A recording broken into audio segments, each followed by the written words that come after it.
So unit 7, this is running. I'll start with the big ideas. Okay? So, guys, can we please, phones away. Again, if we have work time and you want to do your homework at another time, that's fine. Let us get through this. First thing, torque and rotational motion. The first thing we did, we actually talked about, okay, what is torque? What does that mean? My description, what I think is helpful to think about it as a twisting force.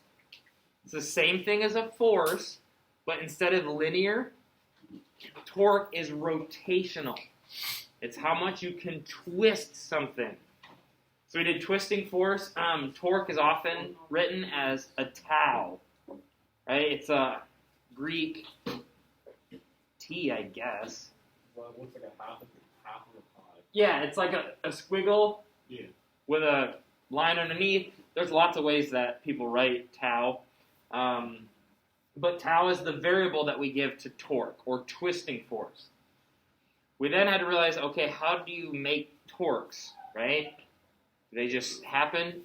Well, to make a twisting force, or a torque, you need to apply a force a certain distance away from a point of rotation.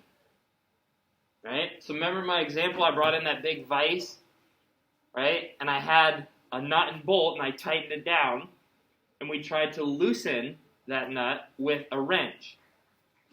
What I did, I think, Josh, did I have you loosen that one? So I had him grab the wrench right up close, right near the handle, and I had him try to loosen it, and it was really difficult.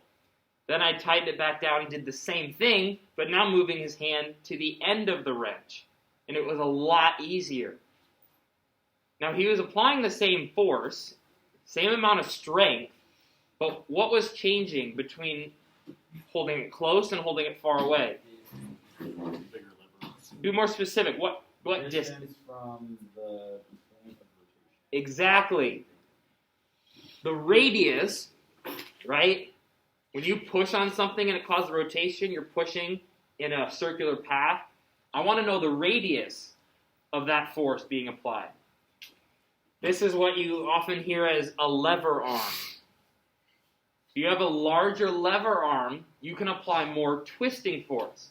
Because twisting force, torque, is two things.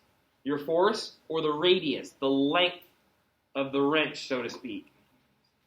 Now, obviously, I can't make myself stronger magically to create more torque, but I could easily increase the radius. I could easily go get a bigger wrench, right? So, breaker bars, some of you mentioned that. Breaker bar is you take a wrench and you slip basically a big old pipe over top of it. All that is doing is making your wrench longer. Making your wrench longer creates more torque, right? Torque, twisting force. It's not just how much you can push, it's also how large your lever arm is. That determines how strong of a twist you can make. Also, this length time or radius times force, it's perpendicular length. If you're measuring the length from point of rotation to your applied force, but it comes in at an angle, this equation doesn't work. The equation that does work every time for torque is radius of that circle times the force times the sine of whatever angle the radius and the force make. That equation always works for your torque. So you need to keep that in mind. We talked about sign convention, right? When we're talking about motion, what was the upwards direction? Is that positive or negative? Positive. Standard convention. And then we said, okay, if you go down, that's negative. Typically, if you look at a graph, to the right is positive x direction, to the left would be negative. Well, then if I get into torques, I could twist clockwise or counterclockwise. So which one's positive, which one's negative? We talked about standard convention is clockwise. If your rotation, your twisting force moves in the direction that a clock moves, that is negative. You don't have to know this, but it's really helpful. What's called the right hand rule. If you take your right hand, point your thumb out, and then curl your fingers in the direction of the rotation, wherever your thumb is pointed, that tells you the direction. This points into the paper, that's negative. If I curl the other direction, if I rotate counterclockwise, my thumb is pointing out of the paper, so that's positive. That's a handy trick called the right hand rule that you'll use in other physics classes. If you take any sort of advanced physics like electricity, magnetism, you'll need it a lot. Because when you talk about electric fields, magnetic fields, right, those things also use it, the rotation, that convention you need to keep track of, so you use that. Otherwise, if you want to remember, if it moves in the direction of the clock, that's a negative. If it moves the opposite direction of the clock, it's positive. Whatever works, just make sure you use that sign convention correctly. Rotational inertia, capital I. That was the equivalent to the mass of an object. What was different about rotational inertia compared to just mass? You talk about general differences, equations that you might remember. Why can't we use normal mass in rotation? That's not true. Brody's like, mass doesn't matter. It's not quite true. It does matter, but what else affects rotation? The radius. Good. How your mass is distributed changes rotation. That's why we use rotational inertia. Right? If I have lots and lots of mass compact and close together, that's going to be easy to rotate. Right? If I take that same mass and I spread it out really wide, that's difficult to rotate. The further the mass is concentrated away from the axis of rotation, the more rotational inertia it has. The more mass you have away from rotation, the harder it will be to rotate. Right? So it's not only how much mass you have. Obviously, more mass is harder to rotate. But the further the mass is spread out, the harder it will be to rotate or accelerate. You'd have to apply more torque to rotate it. Mass and radius are the same. Spheres are kind of optimized for rotation. They have the least rotational inertia. But if you take that mass and change the shape into a ring, they have the worst rotational inertia. It's the highest. It's really hard to rotate a ring of a certain mass compared to a sphere of a certain mass. That should make a lot of sense. Spheres have all their mass close together. It's easy to rotate that. If I take that mass and stretch it out into this big hula hoop, that's hard to rotate. All right? Then we got into the rotational motion and said, okay, rotational motion is a parallel of linear motion. Physics is the same, but they're two different worlds, so to speak. So Newton's second law still works. Force equals mass times acceleration. We don't do force in circular motion. What do? What's the force in rotational world? Huh? I heard it. Torque. Torque is the force that creates rotational motion. So instead of force equals mass times acceleration, it's torque equals not mass, but how did we measure the inertia of an object in rotation?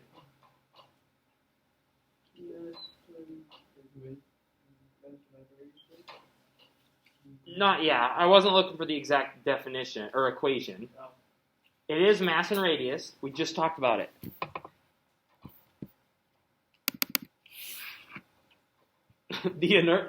My question gave it away. The inertia of an object in rotation is its rotational inertia. And then acceleration, it's not linear, it's not A. What did we call angular acceleration? What was the letter we used? The little fishy. Alpha. Again, it's really hard to type it. This is acceleration, A. This is alpha. They're very similar.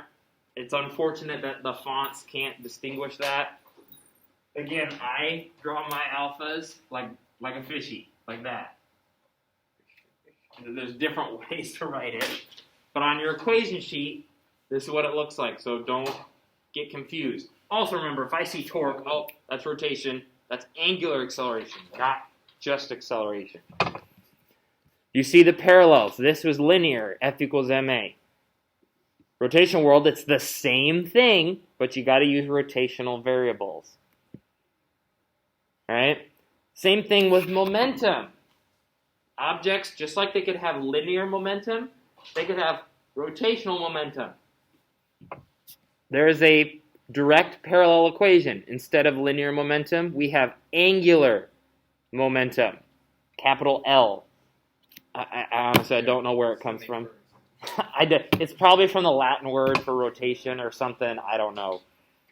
And then again, mass is I, rotational inertia.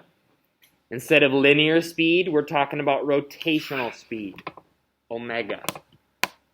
Linear, they're mirrors of each other, but you have to use different variables.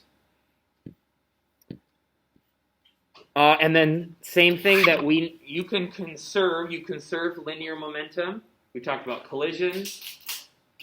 Which type of collision do you conserve linear momentum, by the way? An elastic collision or an inelastic collision? Which one conserves momentum? Other guesses?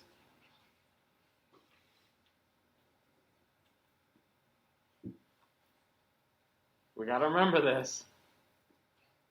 Note, I did not ask which collision conserves kinetic energy. Which one conserves momentum? Both of them. All right, I was asking you a trick question. You always conserve momentum. Okay? So here, angular momentum. Angular momentum is also conserved. Now you're like, well, how do I know if it's conserved or if something is changing the angular momentum? The only way that you can change angular momentum is if you apply a torque. If you apply a torque on an object, you change the momentum. If there is no torque acting on something, maybe it just changes mass, right? Maybe I have a disc, like a record player, right? It's spinning at a constant rotational motion. It's got some angular momentum.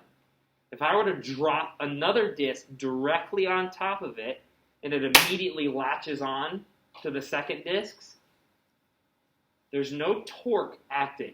I'm not adding any additional twists either way, so I know angular momentum is conserved. If I doubled the mass, aka doubling the rotational inertia, by adding a second record, are they going to spin faster or slower than just one of them? It'd be slower. Why? Because there's twice the weight. So Can you be more specific? twice the... What variable are you doubling? Angular momentum, rotational inertia, or the speed? Wait, what? When I add the second record, what am I changing? You're changing the speed. No. Sorry, no, you're changing the weight. No. Be more specific. It's not the weight. Okay. Because we're talking rotation. You're right. I am changing the weight. I'm adding more mass to what's spinning. What's the term for the inertia of an object rotating? Rotational inertia. Rotational. Do you see what I'm getting at, Josh? I wanted you to be specific on the rotational variables we use. You add another disc, you add more mass and therefore more weight. But what really affects circular motion is the rotational inertia. It's harder to rotate an object with twice as much mass. Well, it has the same momentum to do that, so if this number gets doubled, the speed has to go down by 1/2 in order to keep the same amount of momentum. Because again, torque never happened. There was no adding or subtracting momentum. You have this much to use. Well, if you have to split it up now between two big records, each of them could only go half as fast as the original one. That's angular momentum. Conservation of angular momentum. That'll be a really important thing to remember. They'll ask you lots of stuff of, you apply torque for a certain period of time, what's your new angular momentum? Right? So you take original angular momentum plus the increase and get a new total. Or they'll give you an example like I just did. There's no change in the momentum, but I'm changing the mass, which actually is changing rotational inertia. What happens? Well, you could say, okay, original and final momentums are the same, so I just figure out what changed.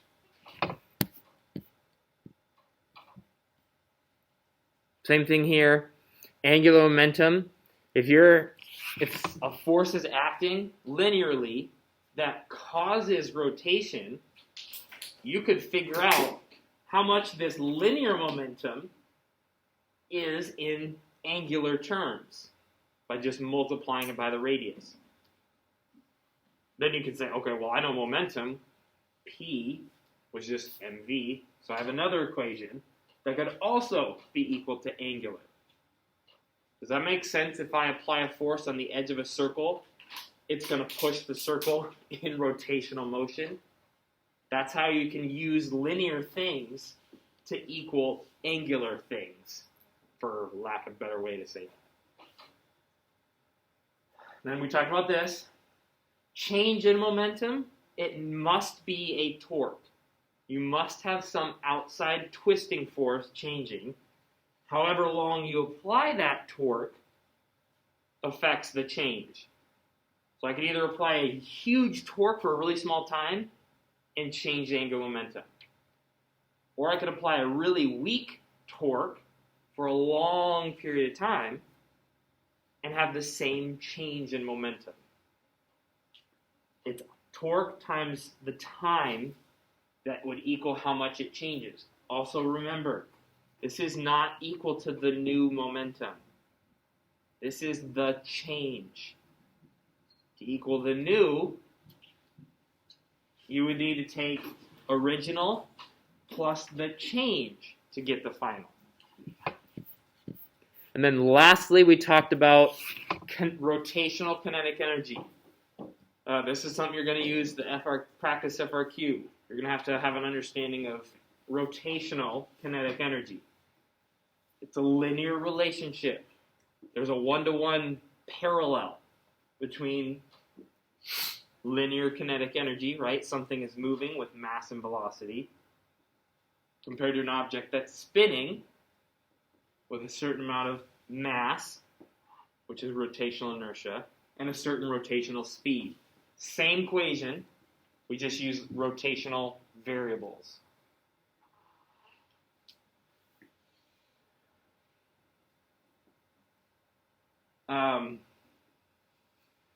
To get this energy, it has to come from somewhere. So, right, you might start with lots of potential energy, and as you release that energy, it turns into rotational kinetic energy. You'll also have to know that for the FRQ. Just a kind of hint. Any major questions on what torque is, how we calculate it, angular momentum, rotational kinetic energy? Any of those? Newton's second law? Does that ring a bell? All right, this is the most recent material we did. I guess a lot of this I've already talked about.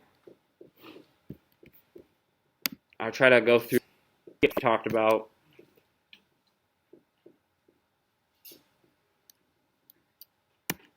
That's the equation. It's the force and the radius are at an angle other than 90, so I need to use my full-blown equation. I need to include what the angle is. Sign convention.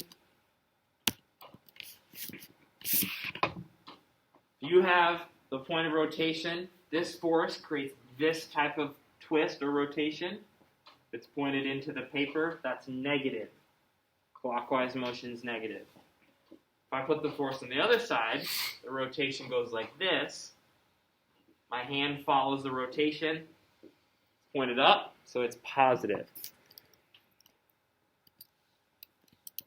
So this is an example, right? You might be like thinking, okay, free body diagram. Some of my force is in the y direction, some of the force in the x direction. We do the same thing to find the net torque, but we pick an origin point that we call the point of rotation. So in this case, they're saying, I'm going to call this position my axis of rotation. All these forces are creating twists or torques about this point. So this force rotates like this. That's the torque. This force creates a torque in this direction. You want to, just like you add up all the forces in one direction, you want to add up all the torques. Does this force create a positive or negative torque? It's going to rotate like this around my point. That's negative. 68 force times perpendicular distance is x. This force over here, this is counterclockwise motion, positive motion. So I need to make sure I put it as a positive. Your sign convention is really important for equilibrium. Finding the total torque. In this case, I'm missing this distance. Well, that's easy. We know that all the torques add up to 0 because this guy, this boy laying on the table, he's not moving. More specifically, he is not rotating. No, he's taking a nap. You can't prove it. You have dark minds, I tell you. I don't know. Again, we're just But measuring the size of if this boy is not rotating, what do we know is true about the total torque? 0. If there is no twisting force, there can't be rotation. Or rather, rotational change. If he's stationary, there's no rotation at all. So it's equal to 0, and then you do algebra. What happens if I move this? What do you think will happen to the net torque? If I choose to say, okay, I want to figure out how much it rotates about this point. What's going to be different? Maybe it's still not moving. So. Yeah. It's the same. You could figure out the other length. Does 2.8 plus 2.8 equal 4.5? Or excuse me, 4.5 minus 2.8. Because that was what x was. That's this variable. Right? They are both solving for this length. Both equations got the same x value. It doesn't matter. You pick that point. I don't want to do this one. Angular momentum.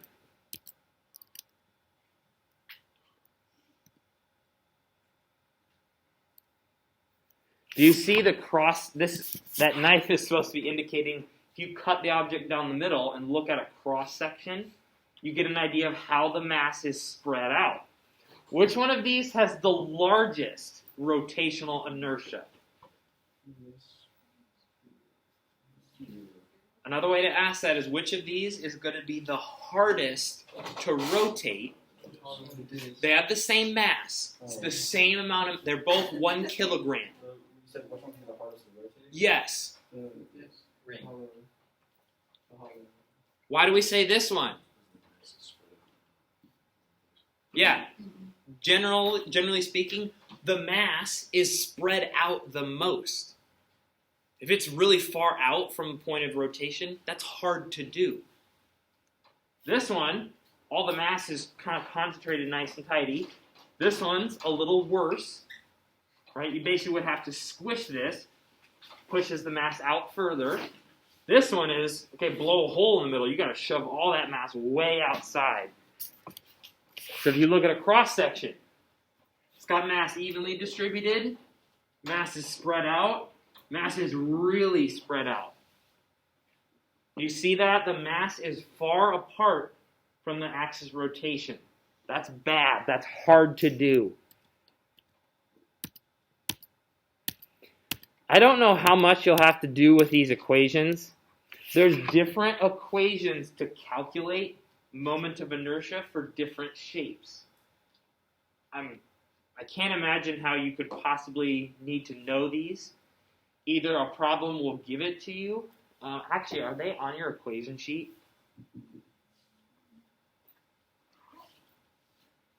There's a slim chance that they are, but I also am not sure.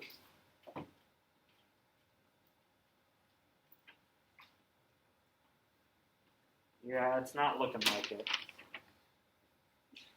So, on a test, I can't see how they could do this any other way. If they asked you to calculate moment inertia of, say, a sphere, they would have to give you this equation. If they told you calculate what's the rotational inertia of this ring, they'd have to give you this equation. I can't. There's no way they can expect you to memorize those. The point is, what you really need to know is the further your mass is spread out, the harder it is to rotate. Or, if you make something heavier, that's also harder to rotate. Which one has a bigger impact, though?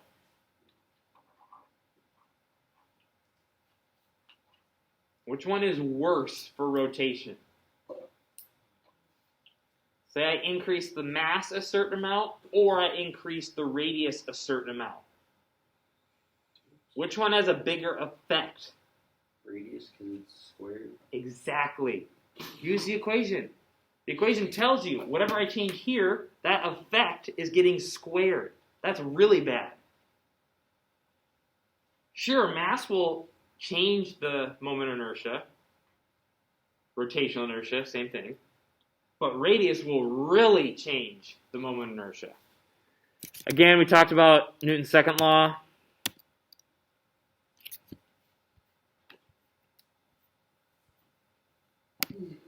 We talked about change in momentum. Same thing, if I apply force over time, I could change linear momentum. If I apply a torque over time, I change angular momentum.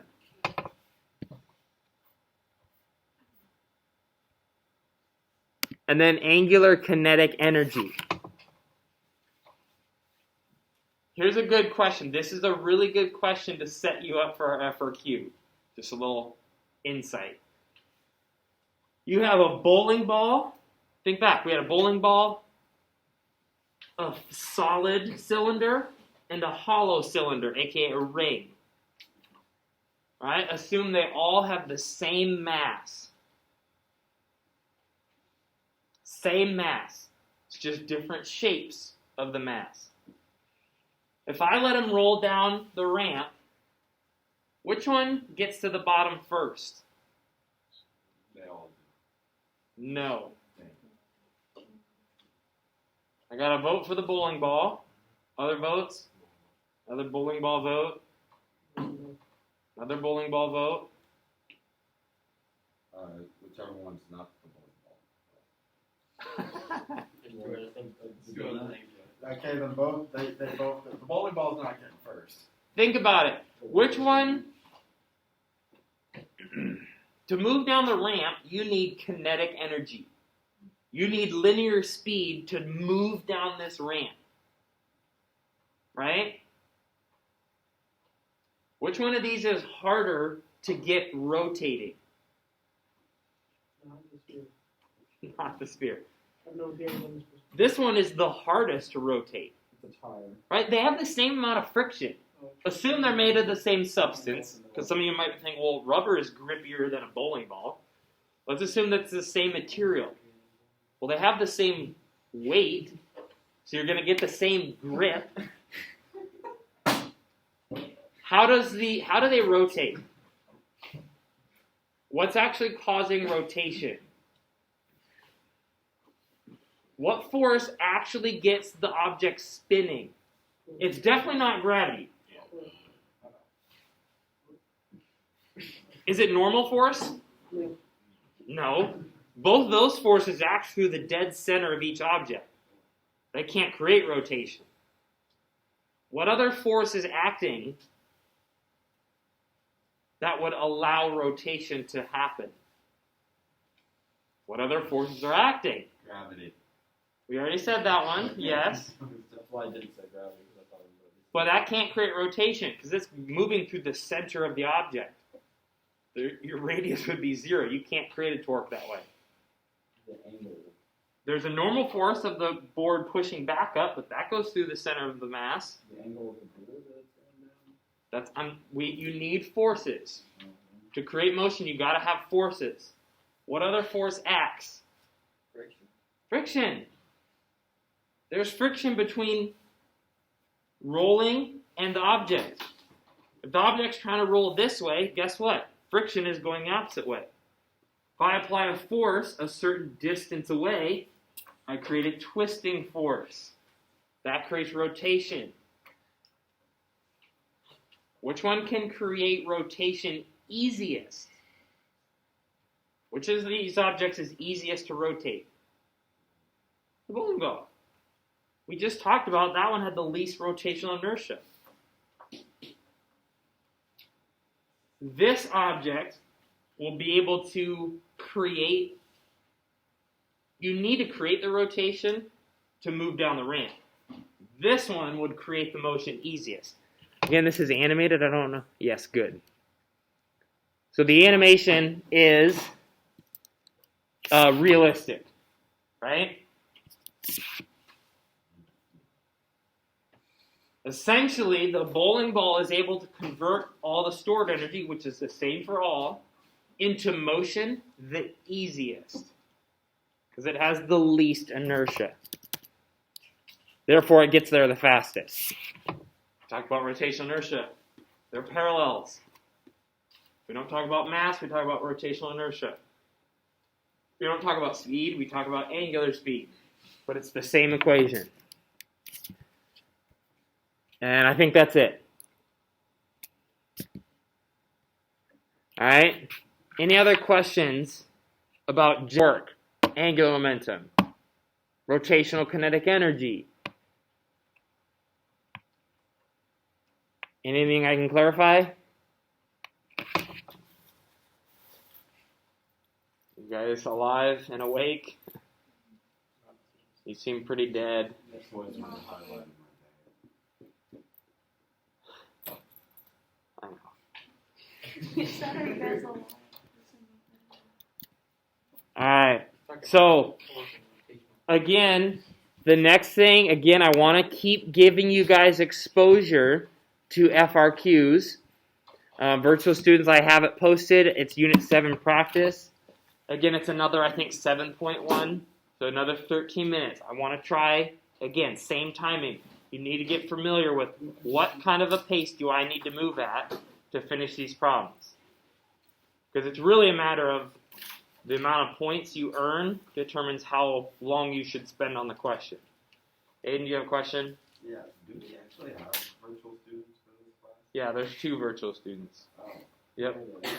Of course, you'd never interact with them because they're not here in school. They do everything from home. That's why I have to record these all the time. Who are the virtual students? That's I can't just share that. That doesn't. That'd be like saying, like, hey, Mr. Tyson, who's in this class? I forget the student's name. Like, sorry, I can't tell you that. They're in the class. It's really, it doesn't matter. I'm just So, curious who else is taking this class. what we're going to do the 13 minutes of practice with FRQ. I'll review it. I'll go over the grading rubric so you can see where you get points, see how you did. I want you to grade yourself. And then I'll give you the rest of the time. We should have lots of time to do work.